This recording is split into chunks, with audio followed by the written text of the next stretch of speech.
Hi అండి, ఈరోజు నేను రెయిన్బో పూరి చేస్తున్నానండి.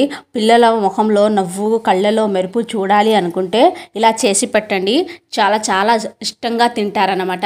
ఇక్కడ నేను ఒక కట్ట పాలకూర అనేది నీట్గా కడుక్కొని మిక్సీ జార్లో వేసేసి మెత్తగా పేస్ట్ లెక్క ఈ విధంగా చేసుకొని ఒక గిన్నెలో వేసుకొని పక్కన పెట్టుకోవాలి. ఇక్కడ నేను ఒక బీట్రూట్ తీసుకొని పీల్ అనేది తీసేసుకొని సన్నగా పీసెస్ లెక్క కట్ చేసుకొని జార్లో వేసి కొన్ని వాటర్ వేసి ఇది కూడా మెత్తగా పేస్ట్ లెక్క చేసుకోవాలి. ఇది కూడా ఒక గిన్నెలో వేసుకొని పక్కన పెట్టుకోవాలన్నమాట. ఇక్కడ పిండి కలుపుకోవడానికి ఇక్కడ నేను 2 కప్పుల గోధుమ పిండి అలాగే 3 స్పూన్లు వచ్చేసి రవ్వ తీసుకొని రుచికి సరిపడా సాల్ట్ 1 టేబుల్ స్పూన్ షుగర్ వేసేసి మంచిగా మిక్స్ చేసుకొని 4 భాగాలు పిండి చేసుకున్నాను. నేను ఒక భాగం ఒక ప్లేట్లో తీసుకొని గ్రీన్ కలర్ పాలకు వేసేసుకొని చక్కగా ఇలా ఉండలు లెక్క చేసుకున్నాను. సెకండ్ వచ్చేసి బీట్రూట్ వేసి ఇలా ఉండలు లెక్క చేసుకొని పక్కన పెట్టుకున్నాను. థర్డ్ వచ్చేసి ఇక్కడ నేను పసుపు అనేది యాడ్ చేసేసి మంచిగా ఇది కూడా ఉండలు లెక్క చేసి పక్కన పెట్టుకున్నాను. ఫోర్త్ వచ్చేసి ఇది ప్లెయిన్ అనమాట, ఇందులో ఏం వేయలేదు. 4 కలర్ చూపిస్తున్నాను చూడండి. సో రెయిన్బో కలర్ వచ్చేసింది. ఎంత కలర్ఫుల్గా ఉంది కదా, పిల్లలు అయితే చాలా ఇష్టంగా తింటారండి ఇలా చేసి పెట్టండి. ఎందుకంటే బయట దొరికే కెమికల్తో మిక్స్ చేసే ఫుడ్ కలర్ అయితే మనం యూజ్ చేయట్లేదు, న్యాచురల్ కలర్సే యూజ్ చేస్తాం. రెగ్యులర్గా మనం తినే ఫుడ్డే కాబట్టి హెల్త్కి కూడా చాలా మంచిది.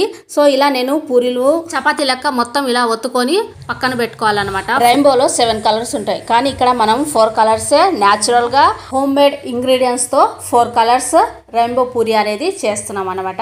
చక్కగా ఇలా మొత్తం పూరీలు ఒత్తుకున్న తర్వాత ఒకదాని మీద ఒకటి ఇలా పూరీలు అనేది చక్కగా ఇలా పెట్టుకోవాలన్నమాట. ఇలా పెట్టుకున్న తర్వాత మళ్ళీ ఒకసారి చపాతీ లెక్క ఒత్తుకోవాలి, కొంచెం పల్సగా చేసుకోవాలన్నమాట.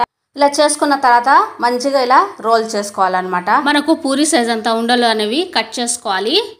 ఇలా నేను వీడియోలో చూపిస్తున్నాను చూడండి, ఇలా కట్ చేసుకో. నేను మీడియం సైజ్ పూరీలు చేస్తున్నాను కాబట్టి ఈ పీసెస్ అయితే సరిపోతుంది అనమాట. చేత్తో ఒకసారి ఇలా స్ప్రెడ్ చేసేసి కొంచెం ఆయిల్ అనేది అప్లై చేసేసి ఇలా పూరి లెక్క ఒత్తుకోవాలి. డీప్ ఫ్రైకి సరిపడా ఆయిల్ అనేది వేసేసి ఆయిల్ అనేది బాగా వేడిగా ఉండాలి. చూడండి ఆయిల్లో వేయంగానే పొంగుతూ ఎలా పైకి వచ్చిందో రెయిన్బో పూరి అనేది రెడీ అయిపోయింది. మన ఇంట్లో పిల్లలకి కావాల్సిన పూరీలు అనేది నేను రెడీ చేసుకున్నాను, చూపిస్తాను చూడండి. భలే ఉంది కదండి, చూస్తేనే ఎంత కలర్ఫుల్గా ఉంది. మాకే ఎప్పుడు తిందామా అనిపిస్తుంది. మరి చిన్నపిల్లలకైతే ఎంత ఎంజాయ్ చేస్తూ తింటారంటే చాలా చక్కగా కడుపు నిండా తిని లెగుస్తారనమాట. ఈ ప్లేటింగ్ చేసేసి దీన్ని ఎప్పుడు చేసే పూరి కర్రీ చేశానండి.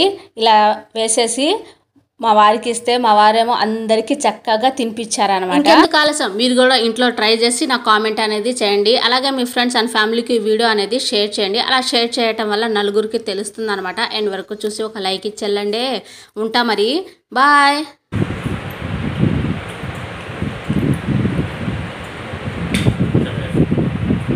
अच्छा है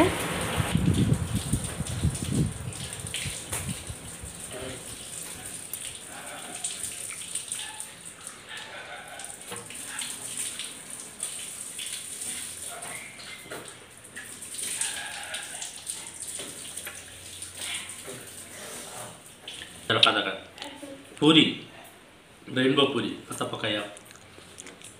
हाँ जरा टेस्ट करता कैसा है का, जरा मैं खाता हूँ जरा ये सिप्पू.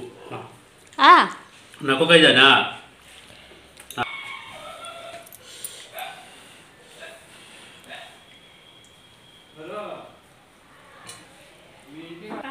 चाहे अब जरा खाता तबेकु तबेकु